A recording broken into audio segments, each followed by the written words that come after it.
నమస్కారం వార్తలకు స్వాగతం ముందుగా ముఖ్యాంశాలు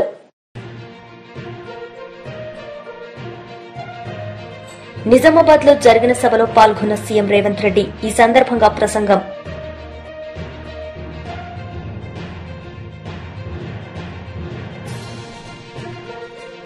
కేంద్ర మంత్రి కిషన్ రెడ్డి మీడియా సమావేశం సీఎం రేవంత్ రెడ్డిపై ఫైర్ నిజామాబాద్ లో జరిగిన సభలో సీఎం రేవంత్ రెడ్డి పాల్గొన్నారు. ఈ సందర్భంగా పలు అంశాలపై ఆయన మాట్లాడారు. అందుకే ఆ యూనివర్సిటీకి వెళ్తే 16 మెడల్స్ వచ్చినాయి. దేశం 36 మెడల్స్ కొడితే ఒక యూనివర్సిటీకి 16 మెడల్స్ వచ్చినాయి. ఒక అమ్మాయి ఆర్చరీలో 3 గోల్డ్ మెడల్స్ తీసుకొచ్చింది సౌత్ కొరియన్ యూనివర్సిటీలో. అక్కడ చూసిన తర్వాత ఈ దేశం జనాభా ఉన్నది కానీ ప్రపంచంతో పోటీ పడలేకపోతుందని తెలంగాణలో యంగ్ ఇండియా స్పోర్ట్స్ యూనివర్సిటీని ప్రారంభించాలి. మన యువతను టాలెంటెడ్ విద్యార్థులుగా తీర్చిదిద్దాలి, స్పోర్ట్స్లో రాణించాలి అని చెప్పి ఇవాళ మనం యంగ్ ఇండియా స్పోర్ట్స్ యూనివర్సిటీని మనం ప్రారంభించి మట్టిలో మాణిక్యాలను గ్రామీణ ప్రాంతాలలో ఉన్న విద్యార్థుల్లో ఉన్న నైపుణ్యాన్ని ఇవాళ బయటికి తీయాలని మనం ప్రయత్నం చేస్తున్నాం. అదే కాదు, ఈ నిజామాబాద్ టౌన్లో నిలబడి మాట్లాడుతున్నాను.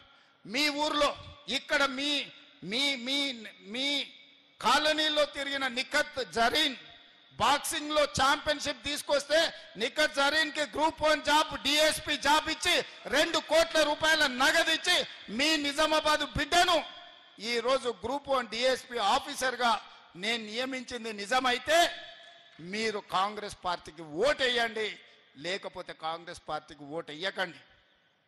ప్రపంచ కప్ క్రికెట్ ను సాధించిన సిరాజ్ ప్రపంచ కప్ లో ఇండియా టీం గెలవడానికి తన నైపుణ్యాన్ని ప్రదర్శించిన సిరాజ్ ని ఈ రోజు అతను చదువుకున్నది ఇంటర్మీడియట్ లోపే. గ్రూప్ 1 ఉద్యోగం ఇవ్వాలంటే అది సరిపోదు. ప్రభుత్వం అన్ని మినహాయింపులు ఇచ్చి ఈరోజు సిరాజ్ ని గ్రూప్ 1 ఆఫీసర్ గా ఒక డిఎస్పీ క్యాడర్ ఆఫీసర్ గా ఈ రోజు ఉద్యోగం ఇచ్చి క్రీడల్లో రాణించిన నిరుద్యోగ యువకులకు మీరు క్రీడలలో రాణిస్తే కూడా మిమ్మల్ని ప్రభుత్వం ఆదుకుంటుందని సిరాజ్కి ఈరోజు డిఎస్పీ క్యాడర్ ఉద్యోగం ఇచ్చింది నిజమైతే మీరు కాంగ్రెస్ పార్టీకి ఓటు వేయండి. ఇదే కాదు, పారా ఒలింపిక్స్ లో దీప్తి అని వరంగల్ అమ్మాయి అంగవైకల్యాన్ని ఛేదించి మెడల్ సాధిస్తే ఆ అమ్మాయికి గ్రూప్ 2 ఉద్యోగం ఇవ్వడమే కాకుండా వరంగల్లో ఇంటి స్థలాన్ని ఇచ్చి 25 లక్షల రూపాయలు ఆర్థిక సహాయాన్ని అందించిన మాట నిజం కాదా? ఇవాళ అది నిజమైతేనే కాంగ్రెస్ పార్టీకి ఓటు వేయండి. ఇవన్నీ కూడా పట్టభద్రులు ఆలోచన చెయ్యాలి. ఈ ప్రభుత్వం వచ్చిన తర్వాత ఉద్యోగ సమస్యల్ని పరిష్కరించిందా లేదా, నిరుద్యోగుల గౌరవం పెంచే విధంగా నిర్ణయాలు తీసుకున్నదా లేదా మీరు ఆలోచన చేయండి. ఇదే కాదు, నిజామాబాద్ రైతులంటే దేశానికే తలమానికం.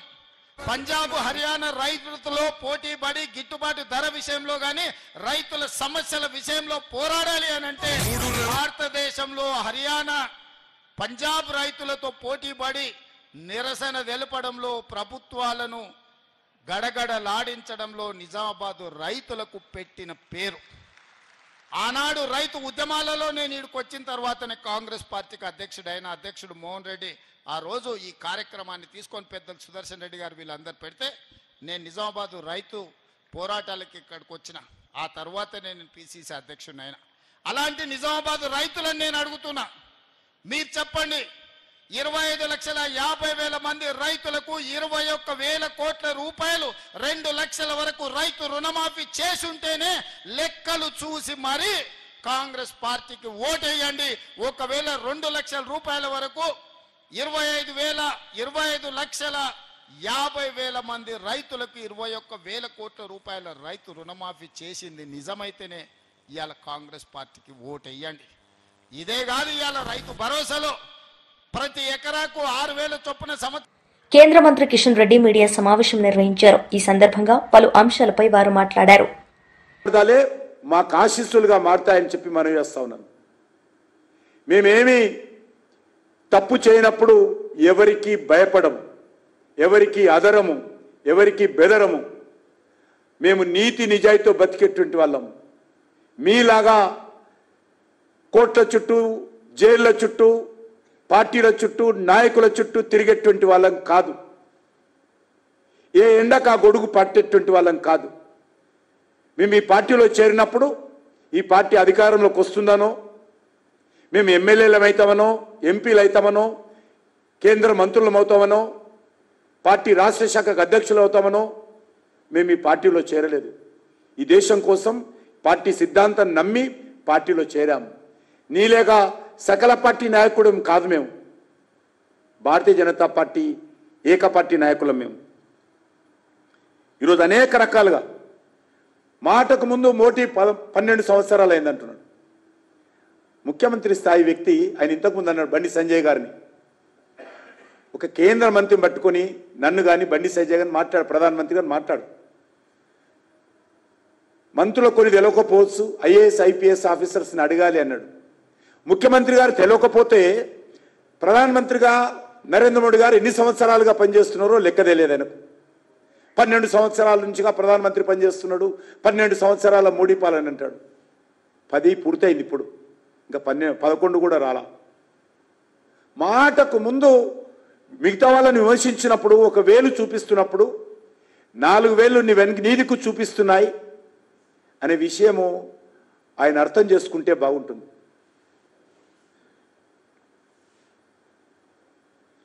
ఆయన మోడీతో కొట్లాడతాడట. తెలంగాణలో నీ కొట్లాట అయిపోయింది. 14 నెలలకే నీ కొట్లాట అంతా తెలంగాణ ప్రజలు అర్థం చేసుకున్నారు. ఇక నువ్వు మోడీతో ఏం కొట్లాడతావు? మీ నాయకుడు కొట్లాడి గాడి పక్కన పెట్టేశాడు. మీ నాయకుడు కొట్లాడి మొత్తం కాంగ్రెస్ పార్టీని జీరో చేశాడు. ఇక నువ్వు ఇచ్చి కొట్లాడతావా? ఈరోజు 3 రాష్ట్రాల్లో ఉంది మీ పార్టీ. ఎప్పుడు ఎన్నికలు జరిగినా 3 రాష్ట్రాల్లో భారతీయ జనతా పార్టీ అధికారంలోకి వస్తుంది. రేవంత్ రెడ్డి గారు, నేను నీలాగా మాట్లాడాను, గారైనా మాట్లాడతాను. మాజీ మంత్రి ఆర్కే రోజా మీడియా సమావేశం నిర్వహించారు. ఈ సందర్భంగా టీడీపీ నేతలపై ఆమె మండిపడ్డారు. ఎదురు చూస్తే విజన్ 2047 అని చెప్పి కాకమ్మ కబుర్లతో ఆ ప్రసంగాన్ని ముగించడం మనం చూసాం. నిజంగా చాలా బాధేస్తుంది గవర్నర్ గారితో కూడా అబద్ధాలు చెప్పించడం. ఎందుకంటే చంద్రబాబు నాయుడుకి ఇచ్చిందే 5 సంవత్సరాల కాలంలో. సో తాను ఎన్నికల్లో ఏదైతే ప్రామిస్ చేశారో ఈ 5 ఏళ్ల కాలంలో తాను ఎలా అవన్నీ ఫుల్ఫిల్ చేస్తానని చెప్పమంటే 2047లో ఏదో చేయబోతానని చెప్పటం, ఇప్పుడు నేను ఏమీ చేయనన్నది ఇండైరెక్ట్గా స్పష్టంగా చెప్పడం అనేది రాష్ట్ర ప్రజలందరూ కూడా గమనించారు. ఎంత దురదృష్టకరం అంటే గవర్నర్ గారు చదివేటప్పుడు అస్సలు లిక్కర్ రేట్లు పెంచము అన్నట్టుగా చెప్పించారు. మీకు చూస్తే తెలుసు ప్రతి బాటిల్ మీద ఈరోజు రేట్లు ఎలా పెంచారో పేపర్లలో వాళ్ళ స్టేట్మెంట్లే మీరు గమనించవచ్చు. అంతేకాకుండా ఏపీ మొత్తం తెలుగుదేశం పార్టీ జనసేన వాళ్ళు సిండికేట్లుగా తయారయ్యి ప్రతి బాటిల్ మీద 10 నుంచి 20 వరకు ఎలా పెంచుకొని అమ్ముతున్నారో ఏ ఊరికెళ్ళి ఏ తాగుబోతున్నా అడిగినా కూడా అర్థమవుతుంది. ఈ విధంగా లిక్కర్లో ప్రజల్ని దోచుకొని జలగల్లా రక్తాన్ని పీల్చేస్తుంటే అసలు రేట్లు పెంచము అని చెప్పడం ఒకసారి మనం అర్థం చేసుకోవాలి. అబద్ధాలలో పరాకాష్ట. అలాగే విద్యుత్ ఛార్జీలు ఎన్నికల్లో స్పష్టంగా చెప్పారు, మేము అధికారంలోకి వస్తే 5 సంవత్సరాలు విద్యుత్ ఛార్జీలు పెంచము అని ఘంటాపథంగా చెప్పిన వాళ్ళు అధికారంలోకి రాగానే 15,000 కోట్లు విద్యుత్ ఛార్జీలు పెంచడమే కాకుండా ఇంకా భారాన్ని పెంచే దిశగా ప్రణాళికలు తయారు చేస్తూ గవర్నర్ గారి చేత విద్యుత్ ఛార్జీలు పెంచలేదు అన్నట్టుగా మాట్లాడించడము చాలా సిగ్గుచేటు చంద్రబాబు నాయుడు గారని ఈ సందర్భంగా తెలియజేసుకుంటున్నాను. అండ్ ఈరోజు మీరు ముఖ్యంగా చూస్తే చాలామంది మహిళలు చంద్రబాబు నాయుడు వస్తే ఇంట్లో ఎంతమంది ఉంటే అంతమంది మహిళలకి 1500 ఇస్తారు అన్నారు. ఆ 1500 ఇస్తారేమో అని ఆతృతగా ఎదురు చూస్తే దాని ప్రస్తావనే లేదు. అలాగే మీరు చూస్తే రైతు భరోసా గురించి ప్రస్తావనే లేదు, ఫ్రీ బస్సు గురించి ప్రస్తావన లేదు. అమ్మఒడి జగనన్న ఇస్తూ ఉన్నారు, మేము తల్లికి వందనం ఇస్తాము అని చెప్పి గొప్పగా ప్రచారం చేసుకున్నారే కానీ ఈ రోజుటి వరకు 9 నెలలు అవుతుంది, ఒక్క పైసా ఇవ్వలేదు తల్లికి వందనం. కనీసం జగనన్న ఇస్తున్న ఆ అమ్మఒడిని కూడా కంటిన్యూ చేయకుండా ఈరోజు ఎగ్జామ్స్ కూడా వచ్చేసాయి. అంటే ఏ విధంగా పిల్లల్ని మోసం చేశాడో అనేది మనం కళ్ళారా చూడాలి. అంతేకాకుండా మీరు చూస్తే రైతన్నలకి అన్నదాత సుఖీభవ 20,000 ఇస్తాము అన్నారు. వాళ్ళకి అలాగే చంద్రబాబు నాయుడు కరువు కవల పిల్లలు అంటారు. ఆయన రాగానే ఎలా కరువు వచ్చి అందరూ అల్లాడిపోతున్నారో మనం చూస్తున్నాం. గిట్టుబాటు ధర లేదు, అలాగే పెట్టుబడి సహాయం లేకపోతే ఆ రైతులు ఏమవ్వాలి? కనీసం గవర్నర్ గారి ప్రసంగంలో రైతు భరోసా ఇస్తాము అన్న భరోసా కూడా ఇవ్వకుండా చేశారు అంటే రైతన్నలు ఏ విధంగా మోసం చేస్తున్నారో మనం కళ్ళారా చూస్తున్నాం. ముఖ్యంగా విద్యార్థులు, ఈరోజు విద్యార్థులు అమ్మఒడి లేకుండా ఇబ్బంది పడుతుంటే చదువుకున్న పిల్లలకి ఉద్యోగాలు ఇస్తాం లేదా నిరుద్యోగ భృతి 3,000 ఇస్తామని చెప్పి మోసం చేసి అధికారంలోకి వచ్చాక ఈరోజు మీరు చూస్తే ఏ విధంగా వాళ్ళందరికీ కాంట్రాక్ట్ ఉద్యోగాలు కానీ అలాగే అవుట్సోర్సింగ్ ఉద్యోగాల్ని ఎలా తీసేస్తున్నారో, ఉన్న వాళ్ళని వాలంటీర్స్ని ఎలా తీసేశారో మనం చూస్తున్నాం. ఉద్యోగం ఇస్తా లేదా నిరుద్యోగ భృతి ఇస్తామన్న పెద్ద మనుషులు ఉద్యోగాలు ఇవ్వలేదు, నిరుద్యోగ భృతి ఇవ్వలేదు. 9 నెలలు అవుతున్నా కానీ ఆల్రెడీ ఉన్న అవుట్సోర్సింగ్ ఎంప్లాయీస్ని అలాగే కాంట్రాక్ట్ ఎంప్లాయీస్ని వాలంటీర్స్ని లక్షలాది మందిని తీసేసి వాళ్ళ కడుపు ఎలా కొట్టారో ఈరోజు అందరూ కూడా గమనించాలని కూడా ఈ సందర్భంగా తెలియజేసుకుంటున్నాను. ముఖ్యంగా ఉద్యోగస్తులు చంద్రబాబు నాయుడు వస్తే ఏదో చేసేస్తాడు అని దేవుడు లాంటి జగనన్నని ఈరోజు ఓడించడానికి కంకణం కట్టుకున్నారే. మరి 9 నెలలు అవుతుంది, ఈరోజు మీకు డిఏ లేదు, ఐఆర్ లేదు, కనీసం పిఆర్సీ కూడా లేదు. చంద్రబాబు నాయుడు అబద్ధాలు చెబితే చాలా కమ్మగా ఉంటాయి, నమ్మి ఓటేశారు. పోనీ మొదటిసారి ముఖ్యమంత్రి కాదు కదా చంద్రబాబు నాయుడు. గతంలో 3 సార్లు ముఖ్యమంత్రిగా చేసినప్పుడే ఇచ్చిన వాగ్దానం ఏ రోజు నెరవేర్చడు, అన్ని వర్గాల వారిని ఎలా అవమానించి మోసం చేస్తాడో తెలిసి కూడా మళ్ళీ ఆయన్ని నమ్మి ఓటేసిన మిమ్మల్ని చూస్తే నాకు జాలేస్తుందని కూడా ఈ సందర్భంగా తెలియజేసుకుంటున్నాను. ఎందుకంటే ఏదైనా చేయగలిగితే అది జగనన్న చేస్తాడు, జగనన్న చేయలేకపోతే ఏ ముఖ్యమంత్రి చేయలేడు అని అనేక ప్రెస్ మీట్లో నేను చెప్పడం జరిగింది. ఎందుకంటే జగనన్న మనసున్న నాయకుడు, ప్రతి మనిషికి మంచి జరుగుతుంది అంటే ఎంత దూరమైనా చేయటానికి ముందుకు వెళ్ళే వ్యక్తి. మరి ఇన్ని వెల్ఫేర్స్, ఇన్ని డెవలప్మెంట్స్, ఇన్ని ఉద్యోగస్తులకి రెగ్యులర్ జగన్ వాకౌట్ పై పవన్ కళ్యాణ్ ప్రెస్ మీట్ నిర్వహించారు. ఈ సందర్భంగా ఆయన మాట్లాడారు. ఆయన ఆరోగ్య పరిస్థితి బాగా లేకపోయినా కానీ కంటిన్యూస్గా తీవ్ర జ్వరంతో బాధపడుతున్నప్పటికీ కూడా ఆయన ప్రత్యేకించి వచ్చి ఆయన ఈ రోజుని చాలా ఘనంగా చాలా బలంగా ఈ మెసేజ్ని ఇచ్చినందుకు ముందుగా గవర్నర్ గారికి మా ప్రత్యేక ధన్యవాదాలు. గవర్నర్ గారి ప్రసంగంలో వైసీపీ అగ్రనాయకత్వం కానీ సీనియర్ నాయకులు కానీ వారి ఎమ్మెల్సీ సభ్యులు కానీ గవర్నర్ గారి ప్రసంగం పత్రులు చించేయడం కానీ లేదంటే వారు ప్రత్యేకించి డిమాండ్ మాకు ప్రతిపక్ష హోదా ఇవ్వాలి అనేది చాలా బలంగా మాట్లాడుతూ వచ్చారు. ఇది అడిగితే వచ్చేది కాదు, అది ప్రజలు ఇస్తేనే వస్తుంది. బేసిక్గా ఒకటి హైయెస్ట్ మెజారిటీ ఎవరికి ఉంది వాళ్ళు ప్రభుత్వం ఫామ్ చేస్తారు, వాళ్ళకంటే నెక్స్ట్ స్టేజ్ ఎవరికి ఉంటే వాళ్ళకి ప్రతిపక్ష హోదా ఇస్తారు. అంతేగాని గతంలో మేము ప్రభుత్వాన్ని పరిపాలించాం కాబట్టి మా ప్రతిపక్ష హోదా ఎవరికి ఇవ్వరు. కనీసం జనసేన కంటే కూడా ఒక సీట్ ఎక్కువ వచ్చినా కానీ వాళ్ళకి ప్రతిపక్ష హోదా దక్కేది. ఈ రోజున ప్రభుత్వంలో సెకండ్ లార్జెస్ట్ పార్టీ జనసేన. దాన్ని ప్రజల దృష్టికి తీసుకొద్దాం. వైసీపీ నాయకులు వాళ్ళు చేస్తుంది ఏంటంటే మాకు ప్రతిపక్ష హోదా ఇస్తే తప్ప మేము అసెంబ్లీలో అడుగు పెట్టాం, లేదంటే ప్రసంగాలను అడ్డుకుంటాం అని. ఇది సరైన మెసేజ్ బయటికి వెళ్దాం, ఇది రైట్కు సరైన విధానం కూడా కాదు. ఇది ప్రజలందరికీ తెలియజేయాలనుకున్నాం. ఇది ప్రతిపక్ష హోదా ఏ పరిస్థితిలో వస్తుందంటే మీకు రూలింగ్ పార్టీ కంటే కూడా అత్యధికంగా ఇంకొక సీట్లు వాళ్ళకంటే మీరు వస్తే దాని తర్వాత స్థానం మీకు వస్తే ఖచ్చితంగా ప్రతిపక్ష హోదా వాళ్ళకే ఉంటుంది. 21 సీట్లు ఉన్న జనసేన, 11 సీట్లు ఉన్న వైసీపీకి ప్రతిపక్ష హోదా ఎలా వస్తుంది? మేము వస్తే తప్ప మేము అసెంబ్లీకి రాము, ఇలా గవర్నర్ ప్రసంగాలను అడ్డుకుంటాం అనేది ఇది సరైనది కాదు. ఇది ప్రజలందరికీ కూడా తెలియచేస్తున్నాం ఈ సందర్భంలో. అందుకని ఇది భవిష్యత్తులో కూడా మేము కోరుకునేది వైసీపీ నాయకుల్ని, మీకు ప్రతిపక్ష హోదా ఇవ్వకపోయినా ప్రజలు మీకు 11 సీట్లు ఇచ్చారు, దాన్ని గౌరవించి మీరు అసెంబ్లీకి రండి. మీ స్థాయికి తగ్గట్టుగా మీకు మీకు ఎన్ని ప్రశ్నలు అడగాలో దాని తగ్గట్టుగా ఇస్తారు మీకు. ఇవన్నీ దాటి మన స్పీకర్ గారు కూడా చాలా గౌరవంగా 11 సీట్లు వచ్చినప్పటికీ కూడా చాలా గౌరవంతో ఇంతకాలం వాళ్ళకి ఇస్తూ వచ్చారు. ప్రశ్నోత్తరాల సమయంలో కూడా ఆయనకి ఇచ్చారు.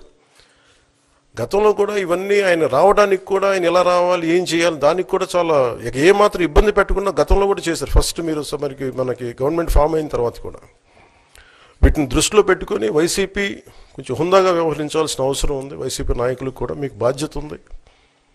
గవర్నర్ గారి ప్రసంగాన్ని మీరు ఆ విధంగా మీరు ప్రశాంతంగా విని దాన్ని వచ్చే జరుగుతున్న సమావేశాల్లో మీరు దాని లోటుపాట్లు మీరు చెప్తే బాగుంటుంది తప్ప ఇలా కూర్చోబెట్టి అరుపులు కేకలు ఇది సమంజసంగా లేదు.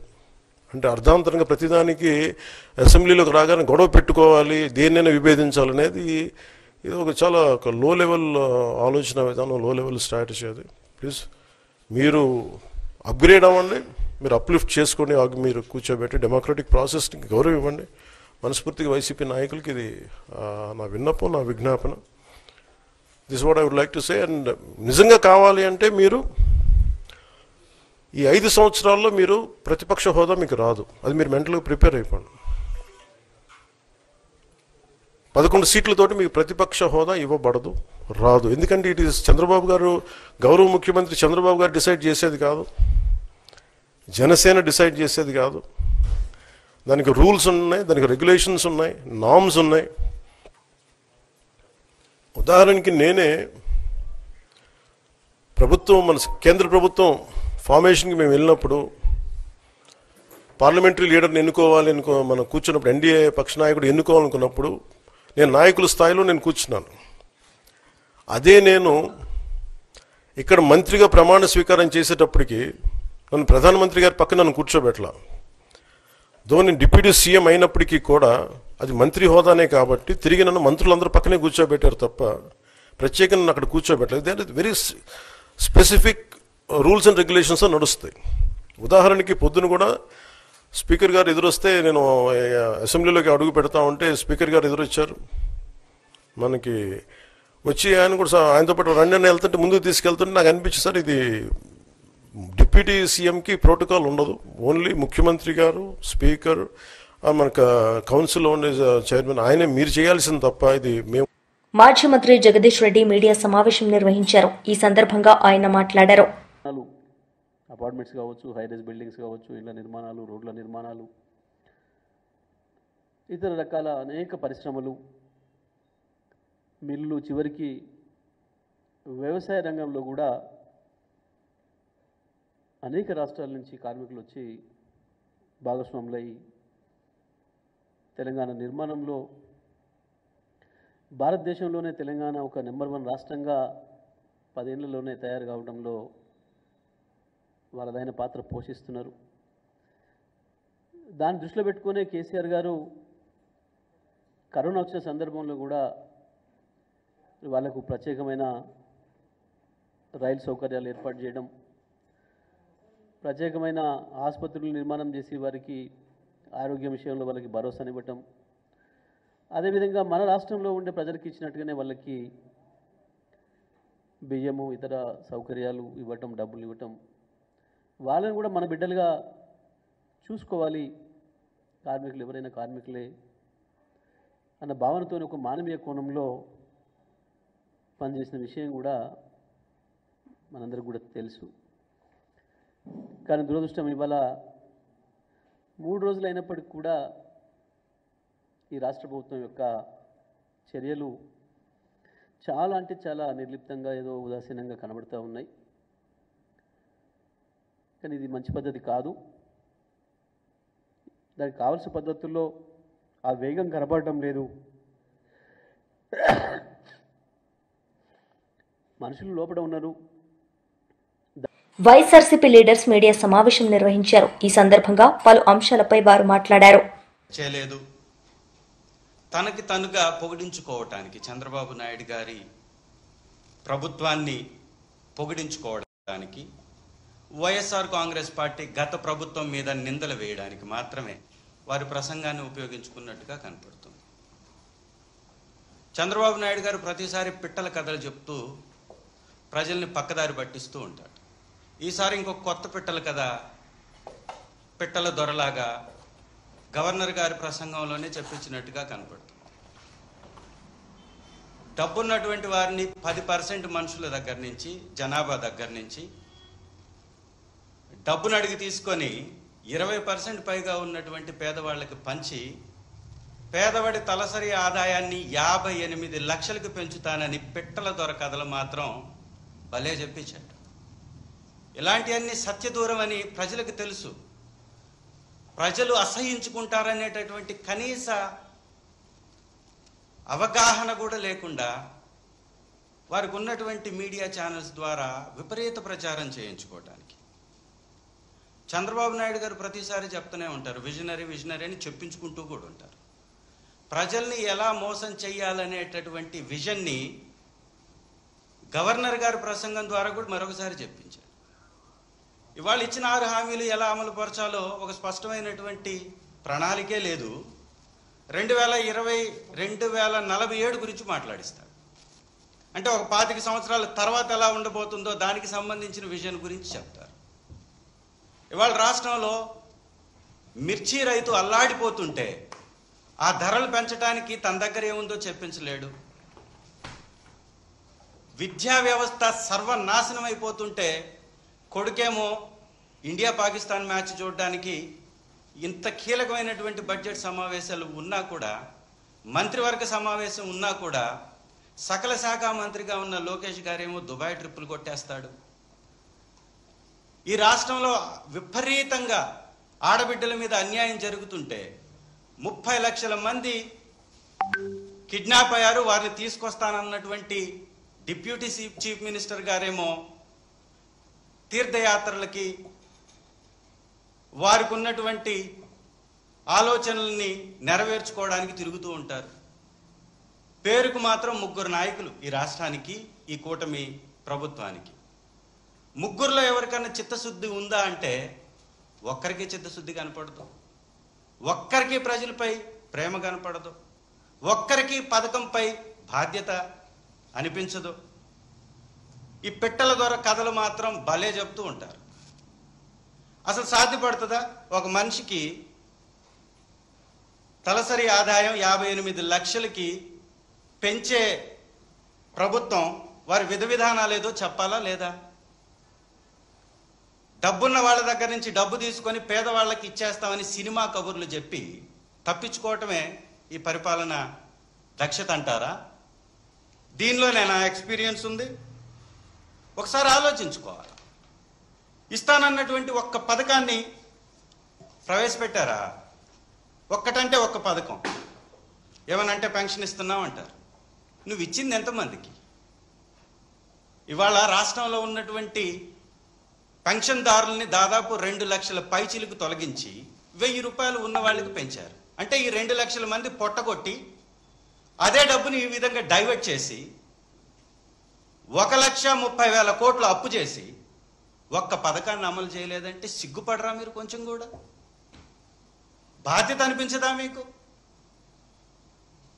నిజంగా ఇంత దుర్మార్గమైనటువంటి వ్యక్తుల్ని మనం గతంలో ఎప్పుడు చూసి ఉండం. బాధ్యతను మరచి ఏ హామీల ద్వారా గద్దెనెక్కారో అది మరచి ప్రజల్ని ప్రతిసారి కూడా గొర్రెల్ని చేసి వారిని అవహేళన చేస్తూ వారి అవసరాలను గుర్తించకుండా ప్రజలపై పన్నుల భారం మోపుతూ ఒకవైపు ఏమో రిజిస్ట్రేషన్ ఛార్జెస్ పెంచారు, ఇంకొక వైపు విద్యుత్ ఛార్జెస్ విపరీతంగా పెంచేశారు. విద్యుత్ ఛార్జెస్ పెంచుకి 16,000 కోట్ల పైచీలకు విద్యుత్ ఛార్జీలు పెంచి గవర్నర్ గారితో విద్యుత్ ఛార్జీలు పెంచబోము అని అబద్ధాలు చెప్పిస్తారు. గవర్నర్ గారితో సత్యదూరపు మాటలు చెప్పిస్తారు. వార్తలు ముగించే ముందు ముఖ్యాంశాలు మరోసారి. నిజామాబాద్ లో జరిగిన సభలో పాల్గొన్న సీఎం రేవంత్ రెడ్డి. ఈ సందర్భంగా ప్రసంగం.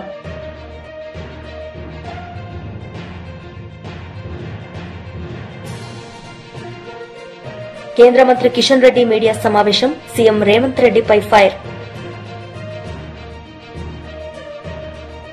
ఈ వార్తలు ఇంతటితో సమాప్తం. తిరిగి ప్రసారమయ్యే వార్తల్లో మళ్లీ కలుద్దాం. అంతవరకు సెలవు. నమస్తే.